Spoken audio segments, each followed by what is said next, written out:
Setiap menjelang akhir tahun, sebagian dari kita disibukkan untuk membuat daftar resolusi mengenai apa yang akan kita lakukan pada tahun yang baru.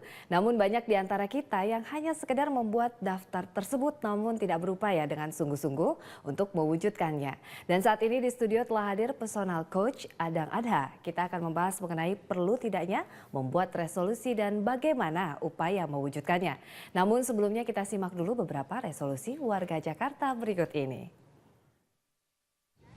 Resolusi tahun 2013 kayaknya simple ya, lebih ke menjadi kepribadian yang lebih baik lagi, sukses karir. Pengennya itu lulus kuliah, habis itu pengen jalan-jalan ke Indonesia. Saya ingin menerapkan pola hidup sehat, bangun pagi, dan paling enggak dalam satu hari itu saya harus bisa makan buah-buahan. Ya, dan juga olahraga pastinya. Di tahun 2013 berharap dapat pekerjaan yang lebih baik dan gaji yang memuaskan. Kalau saya sih pengen punya perubahan dalam pekerjaan ya, apalagi saya itu kan seorang guru, jadi pengennya tuh setiap pembelajaran untuk anak itu selalu ada yang baru dan yang baru lagi. Bisa menguruskan badan, terus bisa bagus nilai kampus, bisa sehat, hidup sehat sih. Iya, pertama-sama ngurusin badan, terus kedua tambah iman. Tambah iman. Yang jelas jadi orang yang lebih baik untuk bangsa Indonesia dan buat bangsa Indonesia lebih maju aja. Ya, selamat siang Mas Adang. Nah, ini beberapa resolusi dari warga Jakarta. Tadi ada beberapa yang ingin sukses karir, terus lulus kuliah dan menerapkan pola hidup sehat. Nah, ini resolusi ini menjadi trending topik ataukah memang perlu untuk dilaksanakan, terutama di awal tahun? Resolusi ini yang sering orang lupa di resolusi ini, perlu nggak sih resolusi di awal tahun itu perlu atau tidak gitu. Nah, menjadi tidak perlu kalau kita hanya membuatnya setahun-setahun ya Mbak ya. Setahun ini gitu kan. Iya. Dan itu tidak ada kesinambungan. Idealnya resolusi? Idealnya adalah resolusi itu dibuat. Yang paling pertama pertanyaannya kalau saya sebagai seorang coach adalah gini, apa yang diinginkan dalam hidup dulu? Berarti Ya. ini menyangkut long term goal, begitu? Long term goal dulu Long term, gitu. ya? Nah, long term goal dulu gitu kan. Nah, baru long term goal ini nanti dipecah lagi, misalnya, oke, 5 tahun pertama saya akan mendapatkan A, 5 tahun berikutnya saya akan mendapatkan B, 5 tahun berikutnya saya akan mendapatkan C atau seperti apa gitu ya. Nah, lalu baru dari 5 tahun itu dipecah menjadi setahun gitu ya. Nah, jadi kita di ujung hidup itu ingin seperti apa, ya.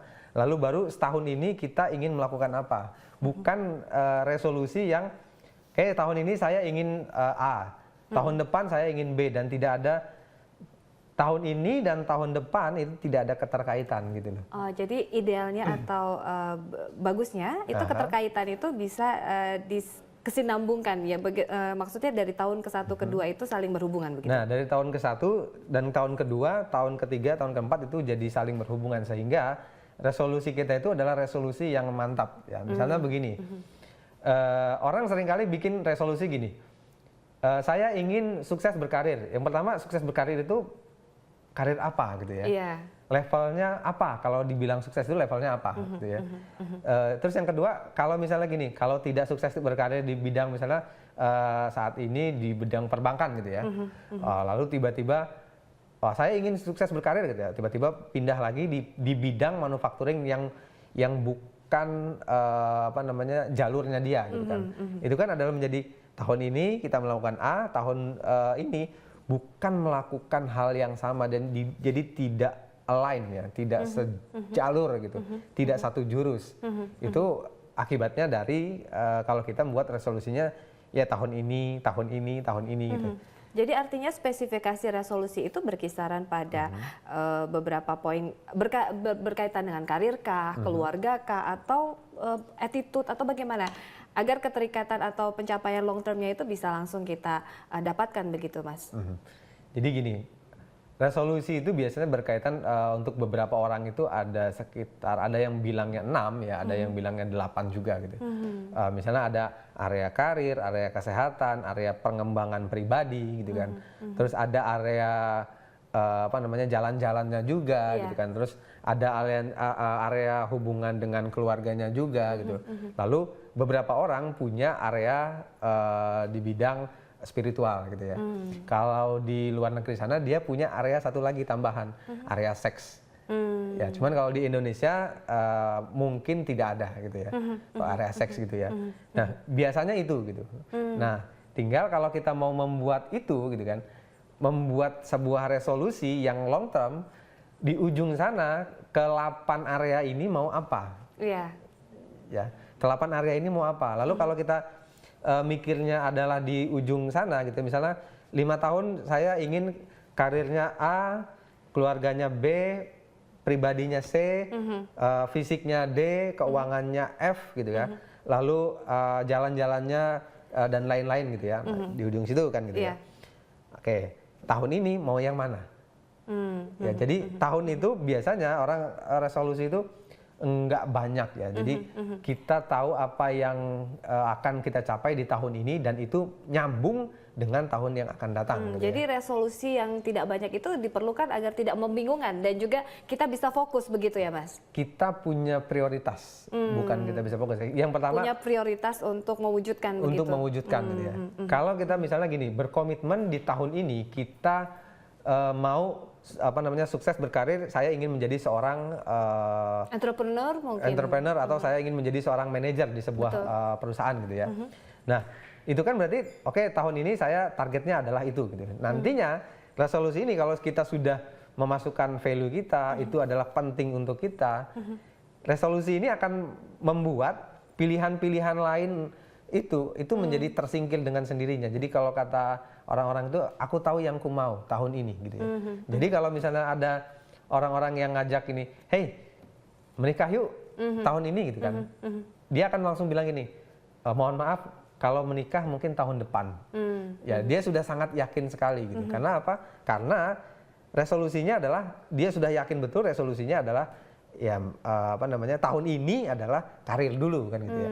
Tahun depan boleh menikah gitu ya. Bukannya tidak boleh menikah. Nah, jadi untuk memantapkan diri dari bias-bias yang ada begitu, karena kan kadang-kadang untuk mencapai long term yang kesannya ini waktu time limitnya lama sekali, tapi kita juga ada bias nih short termnya itu seringkali kita melupakan long term. Nah, itu bagaimana tuh Mas agar memantapkan hati? Memantapkan hati yang pertama gini, resolusi yang long term itu yang pertama kita taruh dulu value kita atau nilai kita atau kalau itu tidak tercapai apa yang akan terjadi pada hidup kita kan gitu ya. Nah, sudah yakin betul, sudah ada value-nya dan memastikan bahwa value ini adalah value saya sendiri gitu ya, bukan value orang lain. Ya, karena seringkali gitu, wah saya ingin mendapatkan A, B, C, D, E, F, G long term gitu kan. Lalu ternyata itu bukan value-nya diri sendiri gitu. Tapi adalah value-value misalnya sebuah kelompok gitu kan, sebuah orang tua bahkan gitu yang memasukkan value itu gitu kan. Atau sebuah pekerjaan atau tuntutan pekerjaan. Kalau ditanya lagi, benar nggak sih value ini punya kamu? Nah, mungkin jawabannya iya benar punya gitu kan. Nah, kalau dites lagi dengan pertanyaan-pertanyaan ternyata dia bingung juga gitu. Nah, itu yang membuat ketika ada seperti tawaran lain di tengah-tengah jalan atau di short termnya itu, dia membuat oh iya kayaknya ini menarik juga nih gitu. Iya, kadang-kadang itu godaan-godaan itu yang kita tidak bisa antisipasi begitu Betul. ya Mas.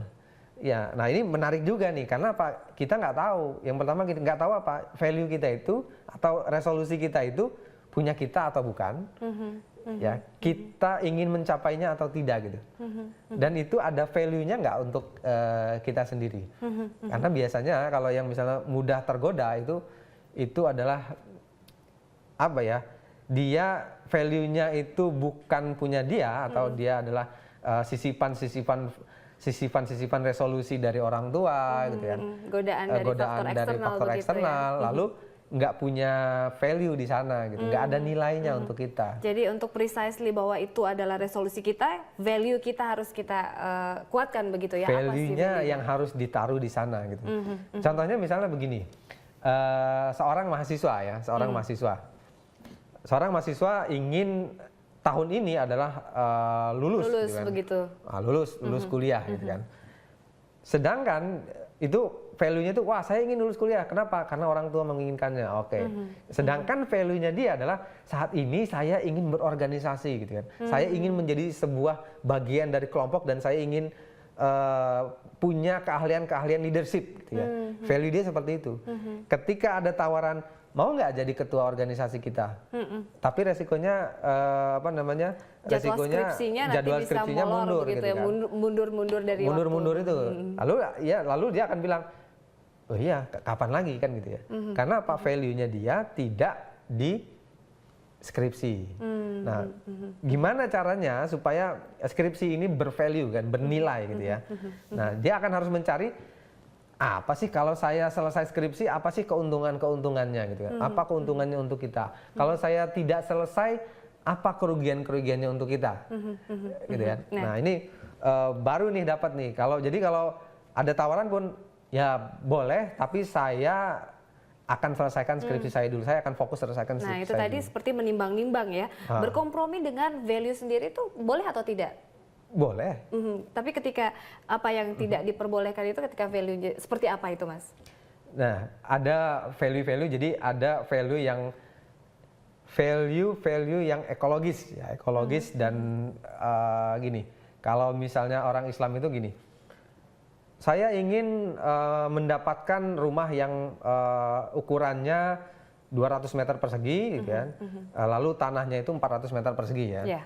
Nah, baru ada cara kan. Kenapa harus gini-gini? Wah, ini segala macam lah gitu ya, alasannya gitu ya. Lalu menggunakan cara ya. Nah, cara-caranya itu cara-cara yang misalnya menghalalkan segala cara. Nah, gitu kan. Nah, kalau misalnya kita sebagai seorang yang beragama dan taat beragama, cara-cara yang dengan melakukan segala cara ini, walaupun value-nya di sini kuat, itu harusnya gitu. Kalau dia keyakinannya kuat gitu ya, untuk keagamanya gitu, ada cara-cara yang tidak dihalalkan gitu ya, dia akan langsung menolak. Iya. Ya kan gitu ya. Iya. Jadi kan suka orang itu kan begini ya. Lu kan mau nih, ya, ini orang tahu value-nya orang lain, ingin mempengaruhi, ya dengan cara value gitu ya, mudah saja kan gini. Lu kan mau nih mendapatkan mobil gitu kan segala macam. Udah deh kita sambil kita jualan di perusahaan ini, misalnya dia seorang salesman ya, maka kita jualan barang-barang lain lah gitu supaya untuk memenuhi target-target itu. Iya, betul supaya ya? memenuhi bahwa punya mobil enak kan gitu kan. Jadi banyak sekali ada ajakan-ajakan atau bujukan-bujukan begitu. Nah, Mas Ada, kita kalau melihat beberapa value yang ada, kalau terkesan kadang-kadang kita selalu kadang-kadang kalau kita lihat bahwa ada beberapa orang resolusi itu hanya menjadi resolusi, tapi ajakan atau bujukan-bujukan yang ada ini bisa benar-benar mewujudkan sebenarnya ini dengan kita ingin menjadi seorang direktur sebuah perusahaan multinasional begitu, tapi kita sekarang ini ya menjadi seorang marketing tapi bagus dan juga sukses. Nah, itu kadang-kadang ajakan yang di depan itu bisa mewujudkan short termnya, tapi long termnya kita belum dapat. Nah, itu precise untuk menentukan precisely-nya resolusi itu sendiri bagaimana? Nah, yang pertama begini Mbak Indri ya. Ini bukan curhat pribadi kan ya. Oke, yang pertama begini. Kalau kita tahu dalam hidupnya itu mau apa dulu, ya mau apa dalam life-nya, kita sudah membuat long term-nya itu sudah mau apa gitu kan, di akhirnya itu maunya apa gitu ya. Nah, kadang-kadang resolusi-resolusi kita yang setahun-setahun itu mungkin adalah bukan jalan yang kita sudah kita sudah rencanakan, ya. Kita sudah alurkan bagaimana caranya, kenapa harus ini, kenapa harus ini. Tapi kita pun ketika membuat resolusinya itu kan gini, oke, ini rencana untuk mencapai ya cara A, ya ini adalah cara B, nah yang ini adalah cara C. Kalau tidak cara A tidak tercapai, maka cara B, kalau nggak cara C. Dan cara yang lain begitu ya. Ada lagi yang misalnya begini, ada nggak kira-kira potensi untuk mendapatkan yang di ujung sana dengan cara yang tidak kita rencanakan, tapi memungkinkan untuk mendapatkan kita yang di ujung sana. Ya, Mas Ada, kita harus jeda sejenak Baik. untuk menyimak informasi berikut ini. Sejumlah selebritas dunia ternyata juga memiliki resolusi untuk tahun 2013. Apa saja resolusi para pesohor tersebut? Berikut beberapa di antaranya. Spend more time with my family. I've been really busy this year, so I want to spend more time with my family. I recently got a chance to hang out with my grandma. We had so much fun just sitting up there talking. So make definitely more time with family. Definitely create more business opportunities, a new opportunity for a cosmetics line. Dry 2 is gonna open on maybe March, and Red 2 is gonna be open August. So I'm looking forward to watch that and show that. Yeah, that's my certain plans for next year. Well, I'm hopefully starting my club tour soon, so I'd like to have done a lot of performing and kind of just get my name out there a bit more, because at the moment I'm still sort of a little bit unknown. I'd like to just have people hear about me a bit more by then. You know what, I do, but this time I'm going to keep them quiet in case I don't achieve them, and also I kind of feel that by keeping them to myself, I'm allowing them to retain some kind of magical energy within myself, rather than, oh, I'm going to do this and I'm going to do this, and then it's kind of out there for everybody to see that I can do.